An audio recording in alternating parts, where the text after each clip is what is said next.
महंगाई के सताए अवाम पर एक और बोझ। चीनी की कीमत अचानक बढ़ा दी गई। कराची में 1 किलो चीनी की कीमत में 20 रुपए फी किलो इजाफा हो गया। गली मोहल्लों की दुकानों पर चीनी 130 से 135 रुपए में फरोख्त। चीनी की 50 किलो की पूरी पर 1000 रुपए का अचानक इजाफा कर दिया गया।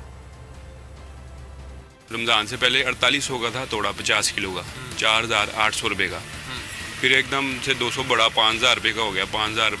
अब इस वक्त मौजूदा रेट है ना 5850 है चीनी के तोड़े का 50 किलो का 117 रुपये किलो बंद तोड़े में पड़ी है। ये बढ़ना जो है ये बहुत गलत है, क्योंकि रमज़ान में चीनी सबसे ज़्यादा इस्तेमाल होती है और घरेलू सार्फिन में सबसे इम्पोर्टेंट चीज़ जो है वो चीनी है। तो नज़र आ रहा है सामने लिखा हुआ है जुल्म मिटने के लिए 2 चीज़ों से मिटेगा भाई।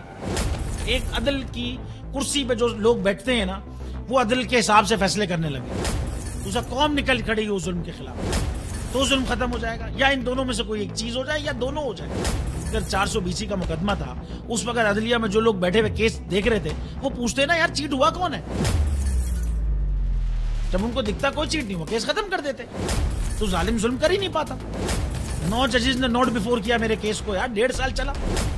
शख्सी जमानत का केस, सेम केस इस्लामाबाद में कर दिया। एक ही इल्जाम पे 2 केस हो नहीं सकते भाई। मतलब 60 दिन का वक्त होता है, 102 दिन के बाद मैं जीत गया, केस बरी हो गया, 102 दिन के बाद अपील फाइल की, एक्सेप्ट कर ली। नहीं करते ना एक्सेप्ट, खत्म हो जाता ना जुल्म यार। भरी अदालत में मुझे बरी कर दिया, फिर पता नहीं क्या हुआ 2.5 घंटे बाद का नोट बिफोर, मैं नहीं सुनता ये केस। खड़े रहते अपने फैसले, मिट जाता जुल्म। अल्लाह ताला ने बिठाया इन कुर्सियों पे इनको यार, ये अल्लाह ताला की तरफ से फैसले करने हैं।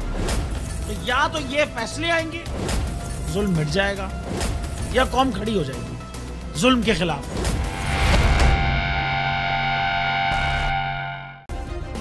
सब्सक्राइब करें और बेल दबाएं ताकि कोई खबर रह न जाए।